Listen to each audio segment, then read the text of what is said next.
네, 우리 하나님 말씀 데살로니가전서 3장 11절에서 13절입니다.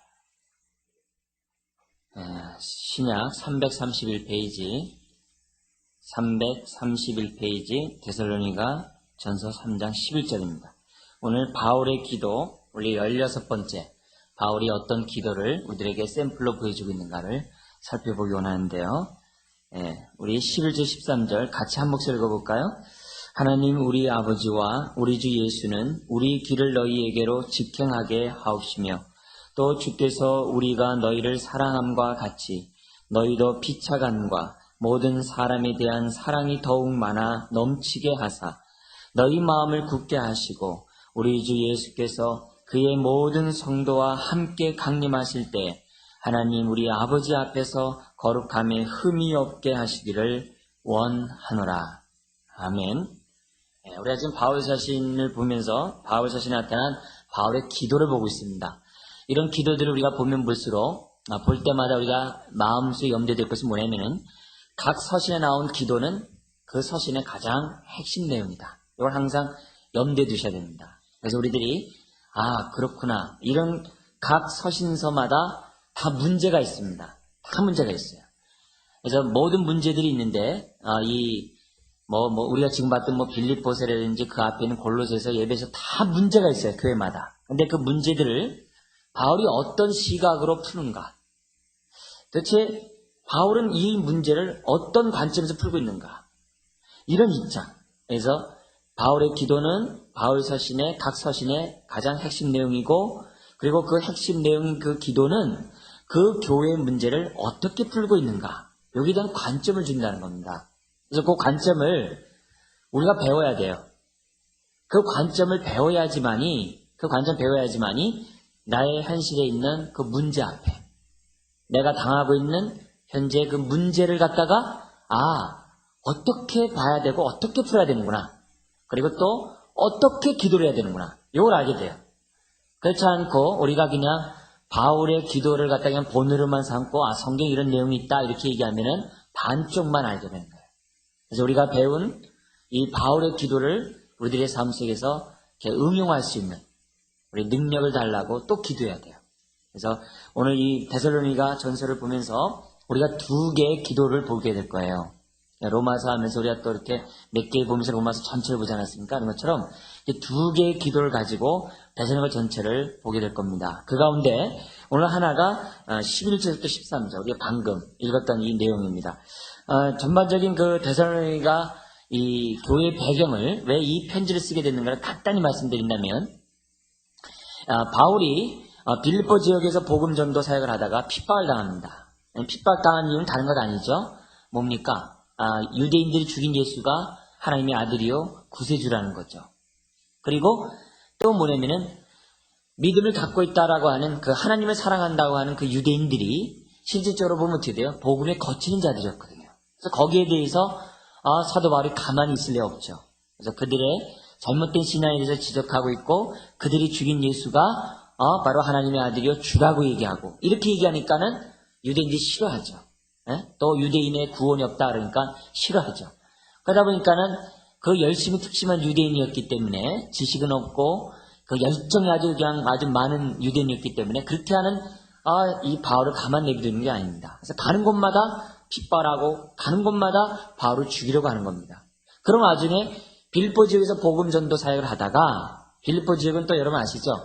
귀신 들린 여종을 갖다가 쫓아준 다음에 생계가 막막한 주인이 그 귀신의 점치를 가지고 벌어먹고 살았는데 이 귀신하고 이 아이가 온전해지니까 돈벌이가 안 되는 거죠. 그래가지고 바울을 집어넣지 않았습니까? 근데 또 거기서 하나님이 그 고난 속에서도 역사하셔서 빌립보 교회가 생기잖아요. 그 간수를 중심으로. 그러니까 데살로니가 빌립보 교회에서 쫓겨나가지고서 이렇게 도망가는 가운데 내려온 지역이 데살로니가 교회예요. 그러니까 데살로니가 교회 지역에 오다 보니까 어떻게 돼요? 그 빌립보에 있는 그 유대인들이 가만히 있을 수가 없죠. 얼마 안 떨어졌으니까. 원정까지 와가지고서 바울을 죽이려고 하는 겁니다. 그래서 몰래 피신을 와서 도망가서 데살로니가 지역에서 복음을 전하는데 금방 알려지는 거죠. 왜 알려집니까? 바울의 전도 전략은 항상 회당을 중심으로 했어요. 유대인들은 어느 가는 곳마다 남자 10명만 있으면 회당을 세울 수 있었어요. 그 회당에서 그들은 구약을 배우고 있었거든요. 근데 바울의 전도 전략은 뭐였냐면 구약을 읽은 다음에 어떤 걸 읽을까요? 구약의 메시아에 대해서. 오실 메시아에 대해서 성경에 얼마나 많이 예언되어 있습니까? 한번 읽은 다음에 바로 이 메시아가 예수다. 이렇게 얘기하니까 뒤집어지는 거죠. 예? 뒤집어진 거죠. 아니 무슨 소리냐. 우리가 십자가에 못 박아 죽었고 십자가에 못 박아 죽은 것은 유대인이 볼 때 하나님의 저주를 받은 거였거든요. 저주를 받아 죽었는데 무슨 그가 메시아냐. 이렇게 얘기하니까 이 유대인들이 감했을 수 없는 거죠. 그런 가운데 바울은 그럼에도 불구하고 회당에 가는 곳마다 복음을 전했어요. 예수가 주다. 예수가 바로 메시아다. 그러다 보면 또 가는 곳마다 유대인들이 또 죽이려 하고 원정원 유대인과 합세해서 죽이려 이런 쫓기는 이런 가운데 선교 여행을 했던 사람이 이 사도 바울이었습니다. 그러다 보니까 데살로니가 지역에서 복음을 전했는데 이 3주밖에 못 전한 겁니다. 3주 만에 또 도망가게 되는 거예요. 핍박당하니까 도망가다 보니까 데살로니가 교회에 교인의 입장에서 볼 때 어떻게 돼요? 같은 이제 유대인 입장에서 볼 땐 그거 잘했다르지만 그 회당 가운데는 어떤 사람들이 있었냐면은 그 경건한 이방인들이 있었거든요. 더구나 이 유대 종교는 그 당시에 고등 종교였기 때문에 그 로마 정부로부터 이렇게 보호를 받고 있었어요. 그리고 그들은 로마 정부의 이 관료급들과 많은 얘기를 했어요. 율법에 대한 그 지혜가 하도 탁월하기 때문에 이 로마 사람들이 있는 사람들은 그 헬라의 그 지도층들이 유대인들을 좋아했단 말이에요. 그러다 보니까는 회당 안에 누가 들어옵니까? 그 고위 관직들. 그리고 거기에 돈 많은 성경에 보면은 대성회전서에 나온 그러니까 사도행전 17장에 보면 돈 많은 귀부인들이 들어와 있다고. 그 회당 안에 들어와 있었단 말이에요. 그런 회당 안에 그 경건한 이방인들이 사도 바울의 메시지를 딱 듣고 어떻게 돼요? 마음이 열린 겁니다. 마음이 열리고 유대인들보다도 이방인들의 마음이 열리고 그들이 복음을 받아들이게 돼요. 그리고 더 배우고자 야손이라는 그 사람 집에서 3주 동안 제자 훈련을 받는 거죠. 하나님의 말씀을 듣고 구약에 대해서 풀고 예수가 바로 주다 이런 얘기에 대한 메시지를 들으니까 그 사람이 드디어 믿음이 들어가는 거죠. 그러니까 이게 3주 만에도요. 제대로 믿고 마음 작정하면요. 3주 만에도 충분히 신앙생활 할 수 있어요. 오래 배우고 오래 믿었다 그거 아니에요. 내가 하나님 앞에 바로 믿고 바로 행동하면 3주도 결국 짧은 시간이 아닙니다. 집중적으로 3주 하는 거. 아주 굉장한 효과 있는 내용입니다. 그래서 그들이 그렇게 그 3주 배운 그 믿음을 가지고서 바울은 쫓겨나서 나중에 너무 궁금해가지고서 자기 동역자를 보내고 나서 소식을 들어보니까 이 데살로니가 전서에 나온 거 보니까 그 지역 데살로니가 지역에 있는 그 전 지역에 복음이 편만하게 증거되고 더 이상 복음이 들어갈 데가 없을 정도로 했다. 이 얘기는 뭐냐면 골목골목 됐다는 게 아니라 중요 도시에 사람들이 이제 예수를 알게 됐다는 거예요. 그 정도로 3주 만에 그들이 예수를 만났고 3주 만에 구원을 받았고 3주 만에 그 교육을 받았는데 그들이 편만하게 복음을 증거하는 그런 일들을 경험한 복음을 받게 된다는 거예요. 그러니까 얼마나 바울이 기뻤겠어요. 3주 만에. 이건 자기의 능력이 아니라 성령의 역사라는 것을 바울이 철저히 깨닫게 되는 거죠. 철저히 깨닫게 되는 거죠. 그런 가운데 자기가 급히 떠난 것에 대해서 변명을 해야 되잖아요. 내가 왜 급히 떠나야 됐는가. 또 어떤 얘기가 있었냐면 귀부인이 있었다 그랬잖아요. 그러니까 귀부인들이 여행 경비를 대줬다는 거예요. 선교비를 줬다는 거예요. 그러니까 그 선교비 떼어먹고 도망갔다는 거예요. 그러니까 사기꾼이라는 거겠죠. 그러니까 그런 얘기들이 있으니까 바울이 왜 떠나게 됐는지를 또 바울이 지금 너희를 향한 그 마음이 어떤지를 얘기하지 않을 수 없잖아요. 또 그런 가운데 바울이 먼저 자기가 못 가니까는 자기 우리 동역자인 3장 2절에 보면 디모데를 먼저 보내요. 디모데만 보내는 게 아니라 편지도 같이 보냅니다. 편지를 보낸 가운데 그 내용을 보면은 1장에서 너희들의 믿음과 소망과 사랑, 믿음의 역사를 이루고 정말 그 소망의 그 인내를 하고 사랑 가운데 수고하는 것이 나에게 틀렸다. 너무 감사하다. 너희의 그 믿음의 본이 그 지역에 편만하게 됐는데 너무너무 좋다. 이 얘기는 이제 그들에게 감사하게 이게 찬송을 합니다. 그를 격려합니다. 그리고 2장에서 뭐냐면 내가 너희들에게 있을 때 어떻게 살아가는 줄 아냐. 때로는 아버지로서, 어머니로서, 유모로서 내가 너희들에게 정말 이렇게 목회사를 하지 않았느냐. 나는 싹꾼이 아니다. 그렇게 얘기를 합니다. 그러면서 뒤에 가면 2장의 하반절에 가서 뭐라 했냐면 내가 너희를 너무너무 보고 싶다. 내가 정말 너희 보기를 원했고 너희들 나의 기쁨이며 면류관이다. 그러면서 그 얘기가 3장 10절까지 갑니다. 난 너무너무 보고 싶었다. 그리고 내가 보고 싶어서 디모데를 보냈는데 디모데 통해서 들려진 이 소식이 너무너무 좋다. 그러면서 내가 어떻게 돼요? 바울이 오늘 방금 우리 읽었던 3장 12절 13절에 나와 있는 기도 내용을 하는 거예요. 그러면 이제 14장에 가서는 좀 거룩해라. 그리고 너희들이 사랑이 있는데 더 사랑이 많길 바란다.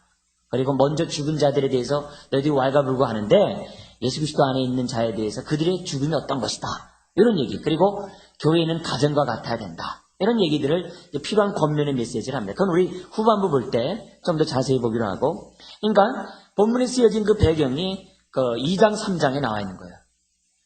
도망갔다고 생각하는 그런 사람들에게 난 그런 것이 아니다. 그리고 나는 정말 너희들을 보고 싶었다. 이런 속에서 편지를 쓰게 된 그 배경이 2, 3장의 배경이 오늘 나와 있는 것을 보게 됩니다. 자, 그 가운데 3장 내용을 좀 더 좁혀서 3장 내용을 좀 보길 바랍니다. 2장 17절부터 3장 10절까지가 뭐라 그랬어요? 나 보고 싶었다. 이 얘기를 했습니다. 너희들은 여기 보면은 그 19절에 보십시오. 우리의 소망이나 기쁨이나 자랑의 면류관이 무엇이냐? 그의 강림하실 때, 예수님이 강림하실 때 우리 주 예수 앞에 너희가 아니냐? 이것보다 귀한 고백입니까? 너희가 바로 우리의 소망의 기쁨이며 자랑의 면류관이다. 그리고 20절에 너희는 우리의 영광이요 기쁨이다. 참 이런 고백, 목회자가 이런 고백한다는 것보다 기분 좋은 게 없습니다. 하나님 앞에서 이런 고백을 한다는 것보다 정말 기분 좋은 게 없어요. 같이 목양하는 같이 있게 할 때 양무리 보고서 당신 나의 영광이요 기쁨이다. 이렇게 말하는 이게 얼마나 이 가슴 벅찬 그런 얘기입니까? 자, 그런 가운데 3장 1절에 보니까 너무너무 이렇게 보고 싶은데 참다 못하여서 우리가 에덴에 있는 것을 머물기 원치 않아가지고 이미 이제 데살로니가에서 또 도망가가지고 에덴에 와 있는 겁니다. 그러니까 에덴에 와 있는 거 저하니까는 뭐냐면 디모데를 보낸다 이거죠. 그래서 디모데를 보내는 이유가 2절에 보니까는 너희 믿음을 굳게 하고 너희 믿음에 대하여 위로하고자 내가 디모데를 보낸다. 그러면서 3절에 보면 이런 말이 있어요. 뭐라 이게 있냐면 너희가 환난 중에 요동치 않게. 왜냐면 예수를 믿는 자에 대해서 핍박했거든요. 그러니까 너희들이 요동치 않기를 원한다. 이렇게 얘기를 합니다. 여러분 이걸 보면서 아셔야 될 게 뭐냐면 믿음은요 요동할 수 있다는 것을 아셔야 돼요. 믿음은요 잘하지 않고 믿음은 하나님 앞에 딱 경거서 있지 않으면요 내 주변에 있는 파도 치는 것 때문에 베드로처럼 요동할 수 있다는 사실을 알아야 돼요. 그래서 끊임없이 우리들이 하나님 앞에 초점 맞추고 살아야지 그렇지 않으면 흔들립니다. 지금 얘기하잖아요. 그래서 바울이 괜찮은 교인들이 흔들릴까봐 특히 그 핍박이나 그 상황에 어려운 것이나 일이 풀리지 않고 예수 믿으면 잘 풀려야 되는데 왜 이 꼬이냐 이런 문제 때문에 흔들릴 수 있거든요. 그런 사람들에게 대해서 뭐냐면 흔들리지 않기 위해서 디모데를 보냈다. 오늘도 이런 메시지를 통해서 여러분들이 흔들리지 않길 바라요. 어떤 상황 속에서도 흔들리지 말아야 돼요. 하나님이 함께 하신다 이거죠.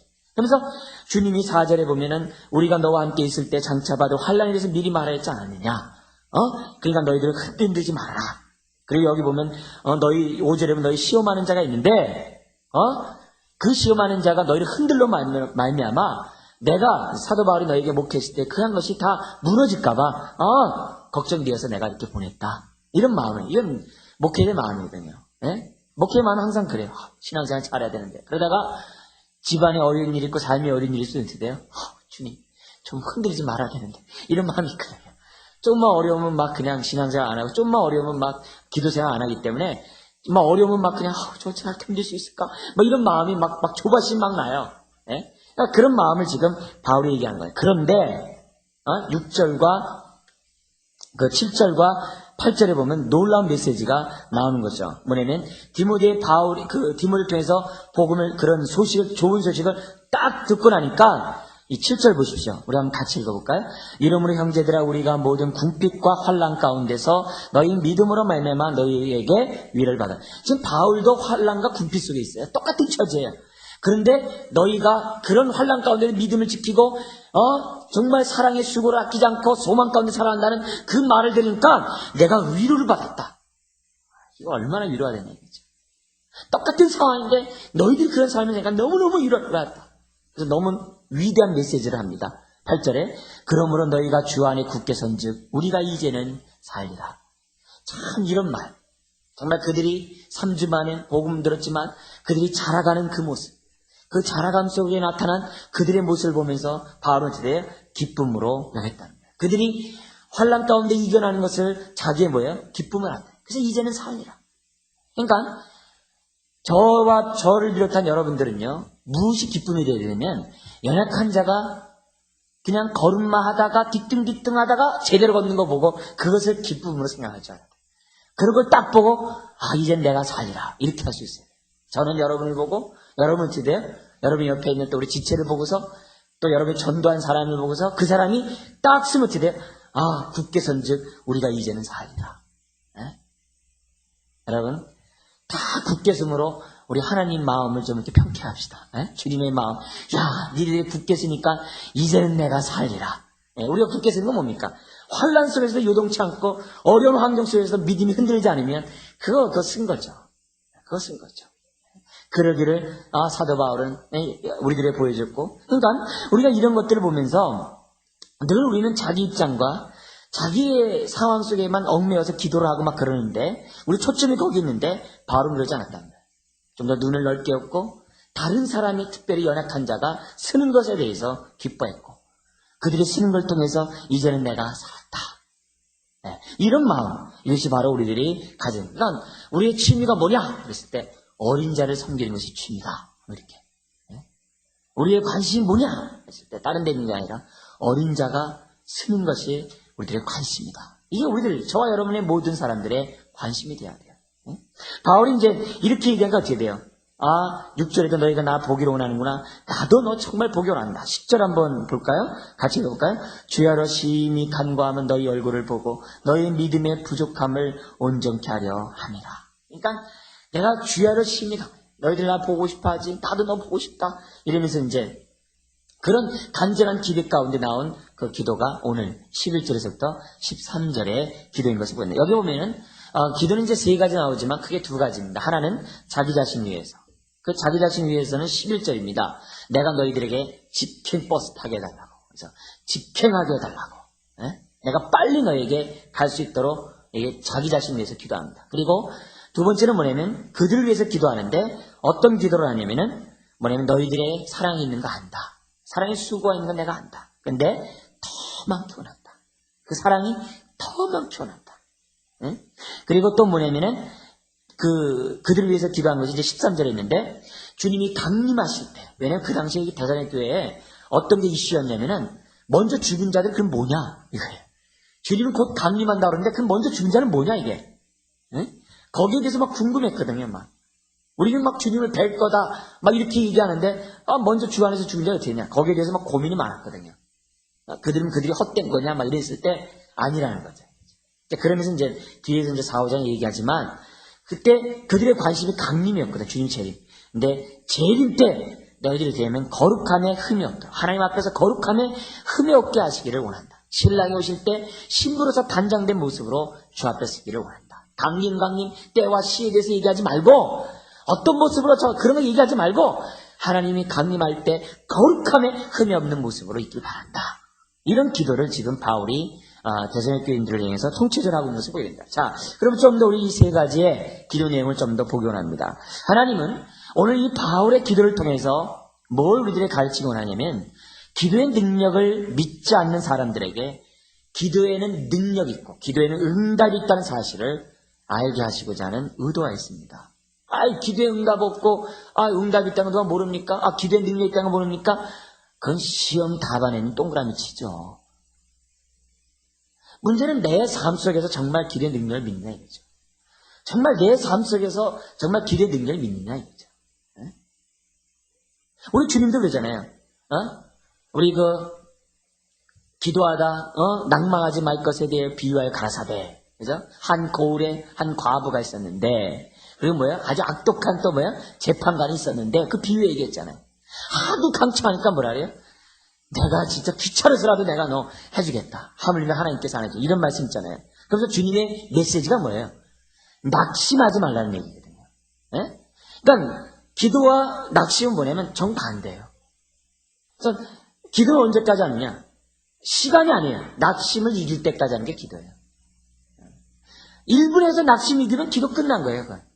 근데 360일에서 낙심이 안 끝나면 되대? 그 기도 안 끝난 거예요. 그건. 그러니까 기도는 낙심과 기도가 이렇게 서로 이렇게 정하는 거예요. 이렇게. 그러니까 우리들이 기도의 능력을 믿느냐? 능력을 믿는 게 뭐예요? 내 삶의 문제를 갖다 주 앞에 맡기고 내가 낙심하지 않고 나의 삶의 문제를 주 앞에 의뢰하는 이 얘기 아닙니까? 그죠? 그래서 그런 의미에서 볼 때 하나님은 지금 바울한테 말씀하는 거예요. 너 정말 기도 능력 믿느냐? 정말 기도 믿느냐? 믿습니다. 네, 정말 믿느냐 이 얘기입니다. 하나님. 지금 계속 바울을 통해서 우리들에게 주어진 메시지가 그렇다. 더구나 바울의 기도 제목이 매우 구체적으로 나옵니다. 그냥 두리뭉실하게 나오는 게 아니라 구체적으로 우리들에게 말씀하고 있어요. 구체적으로 나온 얘기는 뭡니까? 그만큼 구체적 응답이 있거든요. 그러면서 우리들에게 보여주는 것이 뭐예요? 하나님의 기도에는 반드시 응답이 있고 또한 때에 맞는 하나님 뜻대로 하는 그런 기도에는 하나님의 돌보시는 그런 것. 그래서 바울이 이렇게 기도하는데 얼마 만에 간지 아십니까? 바울같이 응답 있고 기도에 응답이 확신 있고 능력 있고 그러면 금방 가야 될 거 아니에요. 정말 직행하게 9시고 이렇게 했는데 5년 만에 갑니다. 5년 만에 가요. 그 얘기는 뭡니까? 바울이 5년 동안 포기하지 않았다는 겁니다. 에? 자기가 잡지 않은 그 기도에 대해서 바울은 포기하지 않았다는 거예요. 에? 왜요? 기도의 능력을 믿었기 때문에. 여러분들 한번 보세요. 내가 어떤 기도를 갖다가 지금 하다가 포기한 그런 기도들이 있습니까? 그건 하나님 능력 안 믿기 때문에 포기한 거라고요. 물론 하나님이 하나님 뜻대로 간구하지 않은 것에 대해서 교정하시는 뜻은 있어요. 그러나 궁극적으로 내가 하나님의 뜻을 내가 믿는다고 한다. 하나님의 능력을 믿는다고 한다면 내가 부르짖는 그 기도에 대해서 우리는 포기하지 말아야 된다는 거죠. 응? 왜 우리가 기도를 갖다 오랜 시간 해야 됩니까? 그 기도의 내용이 하나님 뜻인지 아닌지 알기 위해서. 그것이 하나님 뜻이라고 생각하면 어떻게 돼요? 포기하지 말아야죠. 바울은 5년 동안 포기하지 않았어요. 그리고 5년 만에 대선의 교인들을 만나요. 굉장히 가까운 거리였는데 거기 못 가고 5년 만에 만납니다. 3차 전도 여행 때. 그러니까 이런 의미에서 볼 때 우리가 기도에 대해서는 말하면서 정작 기도의 능력을 믿지 않는 것을 보면은 어디에 문제가 있다. 그래서 주님이 우리를 깨닫게 합니다. 그러지 말라 이거야. 바울의 이런 기도들을 보라 이거야. 각 서신에 나타난 기도를 보라. 그리고 기도의 능력을 믿고 하나님 앞에 부르시자 이거야. 응? 능치 못하는 없는 하나님 앞에 모든 능력의 원천이신 하나님 앞에 못하실 리 없는 주님을 믿고 기도하라 이거예요. 포기하지 말고 낙심하지 말고 하나님을 믿고 우리의 삶의 문제를 맡기라고 하시는 우리 하나님 우리 형편 다 알아요. 우리가 어떤 마음을 갖고 있고 우리가 어떤 처지에 있고 우리가 뭘 원하는지 다 알아요. 좀 그 즉시에 좀 얼마나 좋아요. 여러분 안 그래요? 그 즉시에 좀 얼마나 좋아요. 우리가 이렇게 좀 부르짖는 거 좀 한번 좀 눈 한번 칵 하고 결제 좀 얼마나 좋아요. 나 알았어요. 바울이 5년 걸렸다고. 5년. 그러니까 이런 의미에서 볼 때 우리가 끝까지 하나님을 믿고 끝까지 낭망하지 않는 자세. 낭망은 그때부터 그건 사단이 주는 겁니다. 우리가 낭망하지 않고 해야 돼. 그래서 골로새서 4장 12절을 보면 뭐냐면 좀 기도하되 좀 애써봐라 그래요. 애써 기도하라 이렇게 얘기하거든 바울이. 좀 기도하려면 좀 애쓰면서 좀 해보고 좀 하다가 좀 중대 포기하지 말고 좀 끝까지 바울은 되게 주야로 심히 간과 좀 이렇게 좀 심히 간과하는 모습이 있어야지 좀 될 거 아닙니까? 왜요? 그렇게 한다는 얘기는 뭐예요? 하나님 믿는다는 얘기거든요. 왜 심히 간과하지 않습니까? 왜 애쓰지 않습니까? 능력을 안 믿기 때문에 그렇죠. 안 믿기 때문에. 여러분들도 어떤 사람에게 뭘 달라고 그랬을 때 예를 들어서 우리 좀 쉽게 얘기해서 부도로 얘기해 봅시다. 이거 부도 하나요. 근데 그 사람한테 얘기하면 부도 해결돼요. 여러분 부도 좀 막아주세요 하고 간둡니까? 은행 끝나는 그 시간까지 붙잡고 늘어지죠. 그 사람에게 대안이 없을 때는. 왜? 그냥 능력이 있다는 거 아니까. 계속 붙잡고 늘어지죠. 좀 도와달라. 도와달라. 왜? 당신이 말하면 되는. 마찬가지예요. 끝까지 하나님 앞에 심히 애쓰지 않는 거는 기도를 논하면서 기도의 능력을 믿지 않는 거예요. 내 능력을 믿는 사람이에요. 자, 그런 가운데 기도 내용의 첫 번째 뭐라고요? 직행이라 해요. 사단이 막아놨다 그래요. 2장 18절에 보면은 내가 너희에게 한두 번 너희에게 가고자 했는데 사단이 우리를 막았다 그랬어요. 사단이 막아놓은 건 뭐냐면 이제 유대인의 핍박을 말합니다. 이제 유대인의 핍박 같은 게 뭐냐면 사단이 유대인들을 통해서 바울을 막 핍박하는 거죠. 복음을 전하지 못하게 하는 거죠. 화나는 거죠. 자녀 종들 갖다 다 뺏어가 버리니까, 얻으면 자녀 다 뺏어가 버리니까 화나는 거죠. 그러니까 계속 뭐냐면, 유대인들을 통해서 핍박하는 거죠. 핍박하는 거죠. 조심해야 되죠. 바울이 이렇게 기도하는 것은 다른 것이 아니에요. 지금 만나고 싶거든요. 믿음 생활 그렇게 잘하는, 3주 만에 그렇게 해가지고 이렇게 자라가는 사람보다 얼마나 기쁘겠어요. 만나고 싶죠. 만나고 보고 싶죠. 그리고 아까 바울이 얘기한 것처럼, 요때 한 수도 얻으면 더 잘 자랄 텐데. 그 얘기 알잖아요, 벌써. 바울은, 그래서 아까 그러잖아요. 너희 믿음에 부족한 것을 채우려 합니다. 바울이 좀 딱 보면 알거든요. 저 사람, 이거 탁 하고, 저 사람, 요게 부족해. 그거 알면서 다 이렇게 하거든요. 영향 처분하거든요. 그러니까 바울이 입장에 볼 때, 요때 가면 당신을 다 하는데. 근데, 하나님은 그 바울의 그 소원을 막으시고, 성령님을 통해서 피차 아니하는 가운데 자라게 하신 것을 보게 됩니다. 자, 그들의 이런 속에서 우리들이 마음속에 가져야 하는 것은 뭡니까? 우리들이 마음에서 이 바울 같은 이런 마음속에서 갖고 싶어하는 뭡니까? 우리들이 가져야 할 것은 이것입니다. 우리가 지체를 바라보는 우리들의 시각이, 또한 서로를 바라보는 우리들의 시각이 바울과 같은 생각을 가져야 돼요. 어떻게 하면은 우리 지체들 좀 보고 싶을까? 어떻게 하면은 우리 좀 믿음의 성도들 갖다 좀 보고 싶을까? 어떻게 하면은 나의 다락식구, 나의 조원들 내가 어떻게 하면 보고 싶을까? 이런 마음들이 있어야 돼요. 그래서 교회를 생각하면은 그냥 교회에 있는 성도들을 보고 싶어하는 거라면 만나서 특별히 어떤 이런 얘기 안 한다 하더라도 그냥 보면 좋은 그런 마음들이 있어요. 저도 이렇게 이 신앙생활 할 때 청년 때 이렇게 보면은 가만히 보면 교회를 하루라도 안 가면 이거 이상한 거야. 예? 교회를 한 번이라도 안 가면 이상한 거야. 교회 가서 꼭 기도를 해야 돼. 1시간이고 해야지 이게 왠지 모르게 저가야지. 또 교회 가면 또 성도 만나면 또 이렇게 친구들 만나면 좋고, 선후배 만나면 좋고. 그런 마음이 있다. 바울의 마음이 그렇다는 거죠. 그러니까 우리들의 마음 속에서 내 신앙이 병들어 있는지, 병들어 있지 않는지, 뭘 보면 아느냐. 그 중에 하나가 뭐냐면, 성도들에게, 서로 지체에 대한 우리의 마음을 보면 알아요. 성도들에 대한 나의 마음이 애틋하냐, 애틋하지 않느냐. 내가 병들어 있느냐, 안 되느냐, 이렇게 됩니다. 예? 건물 얘기하는 게 아니라, 성도들에 대한 우리들의 마음. 바울은 정말 주의하러 이렇게 보고 왔어요. 그리고 바울의 이런 마음이 뭐냐? 보기 원하는 마음이 뭐라 그랬어요? 그들의 믿음의 부족함을 채워주고자 했어요. 이게 바로 우리들이 가져야 될 이유예요. 서로 보고 싶은 이유예요. 왜 우리가 내가 받은 은혜를 갖다 나눠야 됩니까? 그래야지만이 서로 부족한 것을 나눠주거든요. 내가 깨달은 주님은 뭐예요? 다른 사람에게 보완해 주라는 거예요. 그래서 내가 받은 그 은혜를 갖다가 사람이 나눠줄 이유가 있어요. 그래서 피차 나눠줘야 돼요. 나눠주는 가운데 골로새서 뭐라 그래요? 피차 가르치라 그런 거예요. 내가 깨달은 주님을 나눠주는 것이 가르치는 거예요. 이런 주님이었어. 또 믿음의 선배이기 때문에 어떻게 돼요? 저 사람 요거 도와주면 좋겠다. 이런 마음. 이런 마음이 있을 때 이 사람이 이게 건강한 거지. 그런 것이 없다면 건강하다 말할 수 없죠. 여러분 어떻습니까? 지체를 보기가 이렇게 사모되십니까? 예배도 드리지만 우리 이렇게 같은 이렇게 믿음의 형제들 지체들 보기를 이렇게 막 사모해서 이 자리에 나오셨습니까? 그리고 누굴 딱 보면 막 도와주고 싶어서 저 사람 저거 이렇게 하면 되는데 그런 마음이 있습니까? 그런 마음이 건강한 마음이고 그런 마음이 믿음 가운데 올바로 서 있는 사람이라고 볼 수가 있습니다. 사단은 이런 교제를 가만둘 리가 없죠. 어떻게든지 막으려고 하죠. 믿음이 연약한 자를 흔들리게 하고 믿음이 연약한 자에게 어려움을 줘서 흔들리게 하고 신앙생활하지 못하고 믿음 생활하지 못하도록 하죠.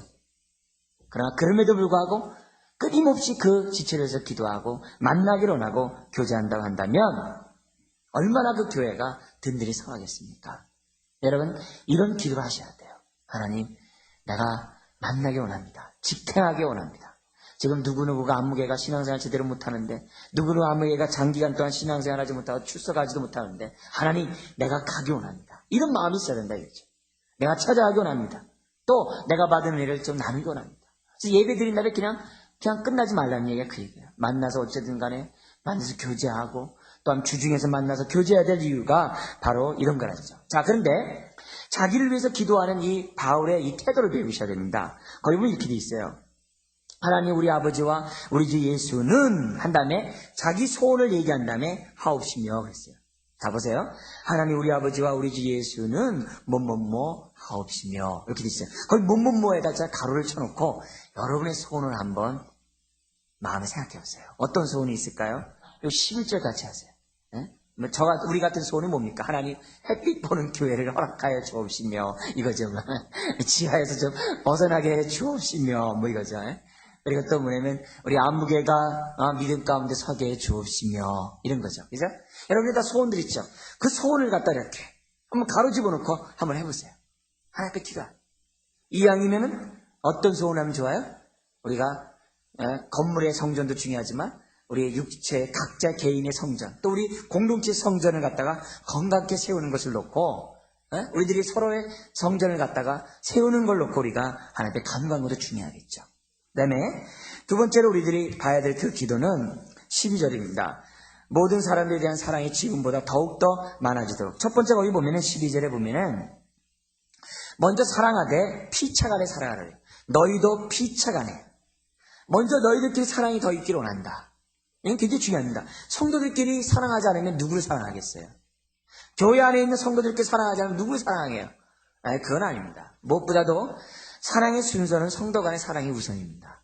그리고 나서 외인에 대해서, 모든 사람들에 대해서 사랑하게 되는 겁니다. 피차 사랑함으로 사랑이 더욱더 충만하게 되고, 그 충만한 걸 외인들에게 줘야 돼요. 왜요? 외인들은 한 번 가면 안 들어오거든요. 근데 성도는 어떻게 해요? 피차, 사랑이 주고받으면서 사랑이 넘쳐나거든요. 외인은 뭐예요? 외인들에게 사랑받을 생각하면 내가 그냥 퍼주는 겁니다. 그냥 다음에 또 퍼주는 겁니다. 그냥 외인들은 그냥 기대하지 말고 그냥 퍼주면 됩니다. 그러다가 사랑을 표시하면 감사한 거죠. 그 사랑 표시가 뭐 딴 거 있어요? 나와 함께 믿음 생활하면 그게 감사한 거죠. 그래서 외인들에 대해서는, 그래서 여기 4장 12절 보십시오. 같이 한번 읽어볼까요? 이는 외인을 대하여 단정히 행하고 또한 아무 궁핍함이 없게 하려 함이라. 사랑이 많게 원하는데 뭐 다른 게 없어요. 다 알아야. 더구나 이 11절에 보면은 손으로 일하기를 힘쓰라. 돈 많이 벌어라. 왜? 외인들을 잘 도와주라고. 그렇게 얘기를 해요. 이게 사랑이거든요. 그러니까 너희들의 피차 사랑만이 아니라 모든 사람들에 대해서 사랑이 넘쳐나게 원한다. 근데 이미 있어요, 그들에게. 근데 더욱 많아 넘치기 원한다. 바로 이런 것이 중요해요. 뭐냐면은 두 번째 여기서 배워야 될 것은 그들에겐 사랑의 수고가 있다고 그랬어요. 이미 사랑이 있어요. 그리고 3절 6절에서 보면은 그들에게 사랑의 기쁜 소식을 갖다 또한 전했어요. 그들은 사랑이 있습니다. 근데 뭐냐면은 바울은 그들의 있는 그 사랑이 더 많게 원했다는 거예요. 왜요? 아직 하나님의 장성 사랑에까지 올라가려면 멀었거든요. 그리고 우리가 해주는 그 사랑에는 끝이 없어요. 믿음에도 끝이 없고요. 소망에도 끝이 없고요. 주님을 닮아가는 것도 끝이 없고요. 사랑에도 끝이 없어요. 끝이 없어요. 그래서 그들이 잘하고 있는 그것, 그들이 잘하고 있는 중에 하나가 사랑이거든요. 그 사랑이 더 많게 원한다. 이런 기도를 해야 돼요. 여러분, 지체를 놓고 기도할 때 누가 있잖아요. 누구를 잘 섬겨요. 그럼 하나님, 그가 더 잘 섬기러 오네요. 이렇게 기도해야 돼요. 누가 전도를 잘해요. 하나님, 더 전도하게 오네요. 누가 이렇게 잘 이렇게 남들에게 배려를 잘해요. 그럼 하나님 더 배려해 달라. 이런 기도들을 하나님 앞에 아뢰야만 한다는 거죠. 그래서 더 장기에서 잘 섬기세요. 그러면 우리 자신에 보면 뭐예요? 우리들이 하나님 앞에 하나님을 섬기고 하나님 앞에 믿음 생활하면서 우리의 마음에 가질 것이 뭡니까? 이제는 됐다는 게 없다는 겁니다. 끝까지 지금보다 더욱더 주님을 사랑. 하나님을 압니까? 더욱더 알고자 하는 것. 우리가 헌신합니까? 더욱더 헌신하는 그런 마음의 자세를 갖게 돼요. 그러니까 주님을 알아가면서 믿음이 자라가면 자라갈수록 더욱더 사랑이 많는. 그래서 우리 공동체가 1년 전보다는 오늘보다는 1년 후가 더 사랑이 많다. 우리는 기도해야 됩니다. 그래야지만이 우리 교회가 더욱더 든든해질 수 있고 우리가 사는, 우리를 만나는 사람이 더욱더 주님 앞에서 성장할 수 있는 거죠. 세 번째는 다른 것 아닙니다. 주님이 강림할 때 하나님 앞에 흠이 없도록. 흠이 없도록. 여기 보면은 그 앞에 너희 마음을 굳게 하시고 우리 주 예수께서 이렇게 나오고 있습니다. 여기 보면은 이 신앙생활하는 데 있어서 이 다른 사람들에게 대한 사랑이 더욱 많아 넘치게 되면 마음이 굳게 된다 그랬어요. 흔들리는 마음이, 요동하는 마음이 더욱더 굳건하게 되고 이런 삶은 어떻게 됩니까? 주님이 강림하실 때 거룩함에 흠이 없는 삶을 살고자 몸부림친다는 것을 우리들에게 보여주고 있어요. 자, 우리로 하여금 거룩하게 하는 데서 가장 효과적인 건 방법은 뭐냐? 다른 건 없어요. 강림입니다. 다시 오실 주님을 생각하는 것보다 우리를 거룩하게 하는 게 없습니다. 우리를 정결케 하는 게 없습니다. 신랑 되신 주님을 맞이하는 그 마음보다 우리를 거룩한 게 없어요. 우리가 성화의 삶을 살아가고 주님을 닮아가는 삶을 살아가고 정말 우리들의 거룩한 삶을 살아가는 그것은 주님의 강림과 정비래요. 내가 강림을 사모한 만큼 거룩해요. 강림을 사모하지 않으면 아는 만큼 거룩할 수가 없어요. 내가 오늘 뒤집어서 얘기하면 돼요. 내 삶이 얼마만큼 거룩한가 거룩하지 않은가. 내 삶을 보고 내가 볼 때 거룩하지 않다라고 생각하면 그만 강림을 사모하지 않는 겁니다. 강림을 사모하지 않는다는 것은 심각한 겁니다. 왜냐하면 신랑을 기대하는 것이 아니기 때문에 그건 심각한 겁니다. 그건 믿음의 병들어 있는 겁니다. 그래서 이런 의미에서 볼 때 우리가 하나님 앞에서 부르짖고 또 서로를 위해서 간구해야 될 것은 뭐냐면 우리가 자라가고 사랑이 많은 것으로만 끝나는 것이 아니라 우리들이 피차 주님을 닮아가는 거룩한 공동체를 놓고서 우리들이 간구해야 된다는 것을 보여줍니다. 이것이 바로 하나님 우리를 선택한 목적이에요. 우리 다음에 두 번째 기도에서 좀 더 보겠는데 에베소 1장 4절에 보면 하나님이 우리를 왜 선택했냐? 장차 하나님 앞에서 거룩하고 흠이 없도록 하기 위해서. 그리고 골로새 1장에서도 뭐라 하냐면 왜 예수께서 십자가에 죽었는가? 바로 우리를 하나님 앞에서 거룩하고 흠 없도록 하기 위해서. 오늘도 성령님이 우리 가운데 내주하셔서 역사하시는 이유가 뭡니까? 나중에 하나님 앞에 거룩하고 흠 없이 책망할 것이 없는 것처럼 쓰게 하기 위해서. 성령님 오늘도 역사하고 있다고 말씀하고 있습니다. 그러므로 오늘 우리가 이와 같은 총체적인 이런 기도, 공동체를 놓고 기도하되 그들과 함께 은혜를 나누고 싶어하고 그들의 부족한 부분을 채워서 그들을 하여금 자라게 하고 싶어하는 그 첫 번째 마음과 또 내가 갖고 있는 그러한 사랑을 갖다 그들에게 나눠주고 또 그가 받은 사랑을 내가 받는 피차간의 그 사랑이 서로 안에뿐만 아니라 외인에까지 넘치게 하게 해달라는 그런 기도와 그뿐만 아니라 장차 올 주님을 바라보면서 정말 거룩함에 흠이 없는 모습이 되도록 하고자 하는 그런 바울의 이런 기도, 이런 기도를 오늘 우리들이 배워야만 한다는 거죠. 무엇이 성경적인 기도입니까? 무엇보다 우선되어야 된 그런 기도는 바로 이와 같은 기도입니다. 그 가운데서 오늘 배워야 될 것은 뭐냐면 상황적인 기도를 배워야 돼요. 그 당시 데살로니가 교회의 상황이 이 세 가지의 이런 기도가 꼭 필요했었습니다. 오늘 우리들의 삶 속에 필요한 기도가 뭔지를 여러분 우리의 삶의 현장에서 자만히 생각해 보세요. 그리고 이런 삶의 현황 속에서 기도가 어떤 기도가 필요하고 어떤 기도를 갖다 집중해야 되는지를 우리들은 스스로를 알아야 된다는 거죠. 그래서 교회에서 기도 제목을 드릴 때마다 주보나 이런 데 기도 제목 드릴 때마다 여러분들 그 기도를 놓고서 기도해 주셔야 돼요. 기도 제목 놓고. 왜요? 꼭 필요한 이 순간에서는 그런 상황적인 기도가 꼭 필요하기 때문에 기도를 요청하는 거거든요. 그래서 여러분들이 우리가 금식 기도하면 릴레이 금식 기도 지금 하고 계시는데 할 때마다 자기 놓고 기도하는 것보다 바로 그런 문제, 여기 기도 제목 드렸던 우리 주보에 드렸던 그런 내용을 가지고 여러분들이 기도하셔야 돼요. 그리고 그래야지만이 바로 그 필요한 상황적인 그런 기도를 할 때 하나님의 역사가 있고 그럴 때 하나님이 이렇게 응답해 주셨구나 이런 사실을 우리들이 깨달을 수가 있다는 겁니다. 동시에 상황적인 기도와 함께 동시에 우리들이 해야 될 것은 뭐냐면 바울처럼 이렇게 서로 격려하고 또 사랑을 나누고 또 어떻게 돼요?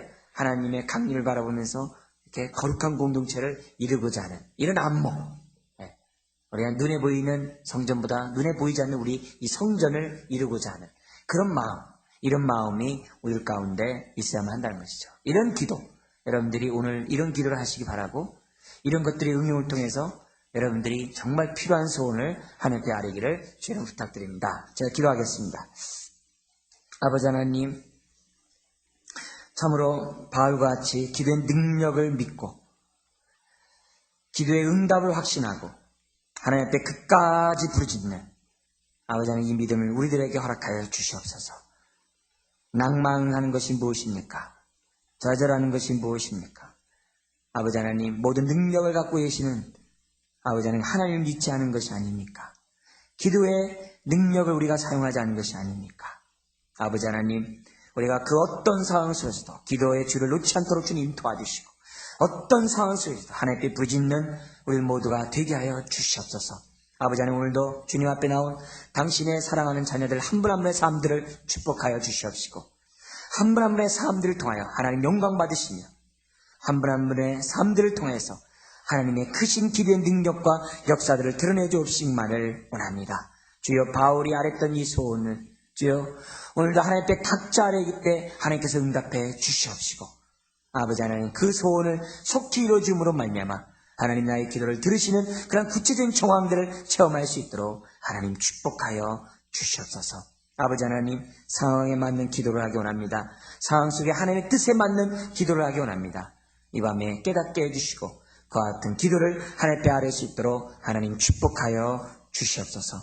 하나님 아버지, 주께서 오늘도 다시 한번 마음을 정하게 해주시고 무엇이 필요한 기도인지를 하나님 앞에 아뢰는 귀한 시간 될 수 있도록 하나님 축복하시고 하나님의 마음에 합한 기도를 아뢰는 당신의 종들 다 되게 하여 주옵소서.